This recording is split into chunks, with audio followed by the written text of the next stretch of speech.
No, I've had no connection with the national team thus far. Obviously, hoping for that. What's up, everybody? Welcome back to One on One. I'm Gino Ganello for Sports Illustrated. Today, I'm joined by Philadephia Union's Quinn Sullivan. Quinn, thanks so much for taking the time and speaking with me. Yeah, I'm excited to be here. Yeah, it's great to have you. And obviously, let's start off with kind of how things are going this season. You've had a really terrific start to the season. Became the first ever homegrown player in Philly history, which is saying a lot considering the academy players that have come out of that academy to reach 100 appearances for the club. What's that mean to you to be able to accomplish a feat like that?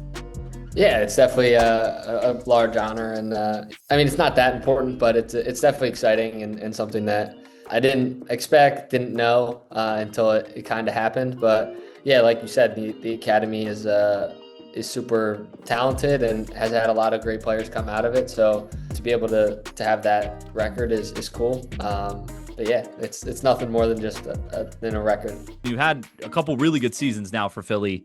What do you think has been the key to your success and kind of your growth here over the past couple seasons? Yeah, I think, when I found my starting spot, it kind of all started to click, and I kind of got that breakout year that I wanted, and that, I've been striving for 3 years now. So, last year was kind of that where I got that opportunity and took advantage of it for the most part. And I definitely still had left some plays on the field, but in terms of, the team results and stuff, obviously wasn't ideal. But from an individual standpoint, it's definitely the year that I was hoping for a long time. And yeah. Obviously, you guys have gotten off to a great start this season. New head coach, lost a few players, obviously, in Jack McGlynn, Daniel Gazdag now no longer on the team. What has been different this year? What do you think has led to this team's success so far this season? And how has your new head coach, Bradley Carnell, kind of contributed to that? Yeah, look, I think it's been a lot better start to the year. I think I saw something where we already have 50% of our points from last season. So that's a huge feat to have, only 10 games into the year. I think, Bradley coming in, it was a new coach, new experience, not a new system, fully, but, he brought a new energy, and, the team is bought in. Preseason was definitely learning a lot of new things, learning the key principles that Bradley brought. It's been a great start to the year, personally and for the team. And, I'm obviously contributing, which is what I want, but the most important thing is to have that team winning. Let's jump back a little bit, go back, obviously, again, you grew up in the Philly, Pennsylvania area, correct? So how did you kind of get into the game, and what was that first introduction like? Definitely a family affair. A lot of the lineage has played soccer, and, mom, dad, grandpa, cousins, we're truly a soccer family, and especially in the Philadelphia area. And then, through coaching, a lot of coaching at home, and through the academy system, it turned a dream into reality, and signed for the first team, and now I'm a starter, so it's pretty good. Yeah, I mean, just looking through your lineage of PA, soccer, success and whatnot, obviously, like you said, your dad played, you and all your brothers play. What's a household like that growing up? Like, are you just soccer nonstop? There's definitely a lot. I mean, I love the fact that we have a big family. Four kids from my parents is a great number for me, because 2v2s are awesome, and you always have enough of that. And then when dad or mom wants to hop in, you have a +1. It's any sport, and the competition, I think, is what kind of sets it apart more. Is no matter what we were doing, you can't lose to your brother, or else, you're not going to hear the end of it. So that's kind of the thing I think that sets, the Sullivan family apart a little bit. The majority of the time it was soccer, because that's what we all played. You are you and your brother now kind of stand out in a little bit, because you guys are the only MLS players of Bangladeshi descent. And obviously, if you look through your social posts, there's a lot of love from that community on a lot of your social posts and a lot of the posts about you. What has your connection been like with that fan base and that country, and was that anything you ever expected to be part of your career? I don't think so. I mean, I know they're a super crazed fans in general. The support from them is unmatched. I think you kind of saw that in my in the goal of the week voting. That's kind of, you can see the support. It's a huge community, and it's great to see. I love the support from them, but definitely didn't expect the amount of love that they give. Have you ever been to Bangladesh? I have not. I want to go, but I haven't been over yet. Yeah, I know I think I saw some social thing about you doing, I think it was Browntown Rising, trying some of the food and whatnot. Yeah, what was that like? That was Union for Asian American Pacific Islander Heritage Month. Yeah. We went and kind of, I had... Had you had food prior? Have you had that prior? No, I mean, obviously I've had Indian food, but never, there's not many Bangladeshi places around. So that's kind of, the Union did a good job, finding a spot and taking me there. That's awesome. That's awesome. Now, we'll start to rack things up a little bit, but I want to talk about your brother, Cavan. Obviously he comes in and now you guys get to play together. The special moment of you scoring the goal on the same day that he debuts.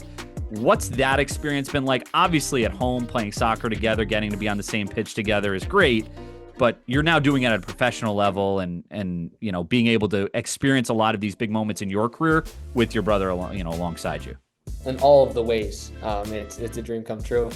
I always expected to play with at least one of my brothers at some point in my career. I by no means thought it would be this early, but that just goes to show the effort that Cav puts in and his mentality of just being different and not giving a shit about who's across from him. And it's been an amazing experience. Obviously his debut was storybook, and now it's great to see because he's had a little adversity and he hasn't played a ton, but he's really fought through that. And he got really significant minutes last game, playing 30 minutes, which he hadn't gotten before.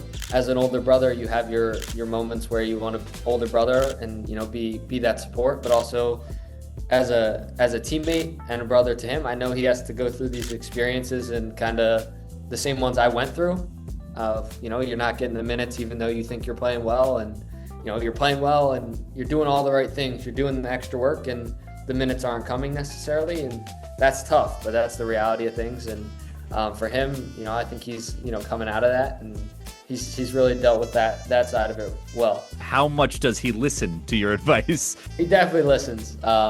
He doesn't always show that he listens necessarily, but he listens. You're playing well. I'm sure national team is on your mind a bit. We've got camps coming up here. How much have you thought about that? Have you been contacted by the national team going into these camps in any sense? Have you spoken to Mauricio Pochettino? What's that experience been like for you? No, I've had no connection with the national team thus far. Obviously hoping for that. As you said, look, it's on my mind a little bit. Obviously my focus is with the Union, but I'm not going to sit here and lie to you and say that I don't think about it. It's something I want. It's something I've strive for a really long time. So hopefully getting that opportunity would be great. If it comes, it comes. If not, I'll be really focused on my play here. We'll finish it up with some kind of rapid fire questions. First one, favorite goal you've ever scored? Bicycle kick.